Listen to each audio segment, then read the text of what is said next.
দিবেন না ভাই, শোনেন শোনেন, আপনার জন্য খুব গুরুত্বপূর্ণ বিষয়, সবারই জানা উচিত। টান দেবেন না প্লিজ। আচ্ছা, আমরা যে গত রাত্রে যে সবে কদর পালন করেছি, 27 তারিখ, মানে অর্থাৎ 27শে রমজানটা কি রামাদান, লাইলাতুল কদর হিসেবে পালন করেছি। কালকেই কি লাইলাতুল কদর ছিল?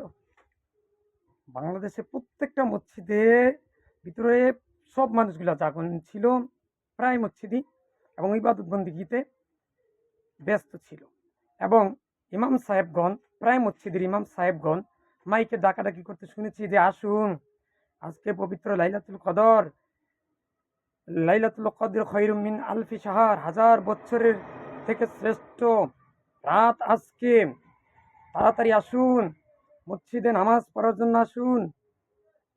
তারপরে কি করে, একটা টাইম বেঁধে দেয় এবং ওইভাবে নফল নামাজ দলবদ্ধভাবে আদায় করে।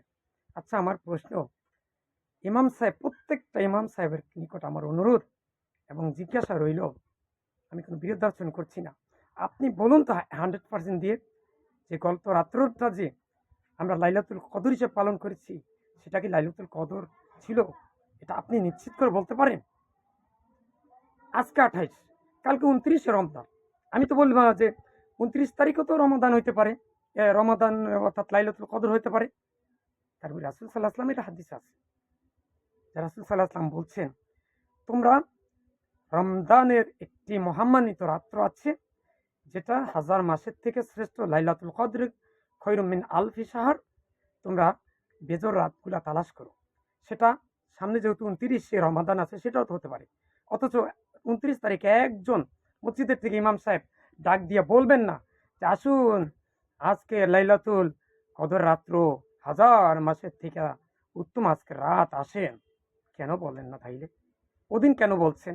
আল্লাহ রসুল সাল্লাহ আসলামকে এভাবে আমাদেরকে বলতে বলেছেন যে মসজিদের ইমাম সাহেব, খতিব সাহেব, আপনারা এলান করে দেন মসজিদে আসার জন্য, 27শে রমাদান, সেটাই লাইলাতুল কদর। কোথায় কোন হাদিসে পেয়েছেন আমাকে একটু দেখান।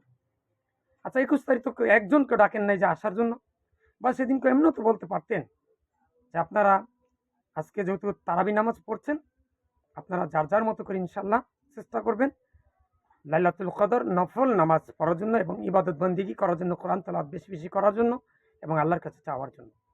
23 তারিখও তো একই কথা বলতে পারতেন, কেন বলেন নাই? 25 তারিখও তো বলতে পারতেন, কেন বলেন নাই? 27 তারিখ কেন বললেন শুধু? 29 তারিখ কালকে, দেখি বলেন কিনা, আমার মনে যে বলবে না। তা আমরা যারা আছি ইনশাল্লাহ, মসজিদে ইমাম সাহেব বলুক না বলুক, আমরা 29শে রমাদানটা সেদিনও বেশি বেশি করে নফল ইবাদত করব, কোরআন তেলাওয়াত করব। আর ইমাম সাহেব, খতিব সাহেবদের কাছে অনুরোধ, এই 2026 সাল এবং আগামী কিয়ামত পর্যন্ত পৃথিবীর আনাচে কানাচে যেখানে মসজিদ আছে, প্রত্যেকটা মসজিদের ইমাম সাহেবগণ ইনশাআল্লাহ 21শে রমাদান, 23শে রমাদান, 25শে রমাদান, 27শে রমাদান, 29শে রমাদান, প্রত্যেকটা রমাদান যার যার বাড়িতে তারা যেন বেশি বেশি করে নফল ইবাদত, কোরআন তেলাওয়াত এবং বেশি বেশি নামাজ, জিকির, আজকার, আল্লাহর কাছে সাহায্য প্রার্থনা করে, এগুলা বলার জন্য আপনাদের কাছে বিনীত অনুরোধ করছি। আশা করি আমার বিষয়টা একটু ভেবে দেখবেন, আপনাদের তো আর পাপ হবে না। এছাড়া 21 তারিখ থেকে, 20-এর পর থেকে 30শে রমাদান পর্যন্ত আমরা প্রত্যেকটা দিনই ইবাদত বন্দিগি বেশি বেশি করে করবো। ভিডিওটা বেশি বেশি করে শেয়ার করবেন, অবশ্যই মানার জন্য চেষ্টা করবেন। আর আপনার কারো মন্তব্য থাকলে আমার কমেন্টে উল্লেখ করবেন। আমি কিন্তু কোনো মসজিদের ইমাম সাহেব, খতিব সাহেবদেরকে কটাক্ষ করে কথা বলিনি, আমি কেবলমাত্র অনুরোধ করছি। এবং কারো যদি হাদিস থাকে, সহিহ হাদিস, তাহলে একটু বাইর করে দেখান, তাহলে আমার এই বক্তব্যটা বাদ হয়ে যাবে। আপনি কোরআন এবং হাদিস, সহিহ হাদিস থেকে যদি দেখাতে পারেন, আপনার দায় টিকে যাবে ইনশাআল্লাহ। আমার কথা যদি কোরআন এবং সহিহ হাদিসের বাইরে হয়, তাহলে আপনারা অবশ্যই দয়া করে আমার কথাগুলো দেয়ালে ছুঁড়ে ফেলে দেবেন। আর আল্লাহ, আমার এই ভিডিওর মধ্যে কোনো কথা যদি কোরআন এবং সহিহ হাদিসের বাইরে হয়, আমি আপনার কাছে ক্ষমা চাচ্ছি। আল্লাহ, আমি সহ পৃথিবীর সকল মুসলিম উম্মাহকে তুমি শিরক, বেদাত, কুফরি ও গীবত মুক্ত রেখে মৃত্যুর সময় মুখে লা ইলাহা ইল্লাল্লাহ পড়ে মৃত্যুবরণ করতে পারি সেই তৌফিক দান করো। আল্লাহ, একটা ফিলিস্তিনি ছোট বাচ্চার মৃত্যুর দেহর কফিন করার পর যখন জানাজা নেওয়া যাচ্ছিলেন, তখন তার থেকে সুঘ্রাণ বাইর হচ্ছে। আল্লাহ, আমার মৃত্যুর পর আমার কফিন থেকে যেন মিসকে আম্বরের সুঘ্রাণ বাহির হয়। আমি সহ পৃথিবীর সকল মুসলিম উম্মার যেন মৃত্যুর পরে তার দেহ থেকে সুঘ্রাণ বাহির হয়, সেই তৌফিক সবাইকে দান করো।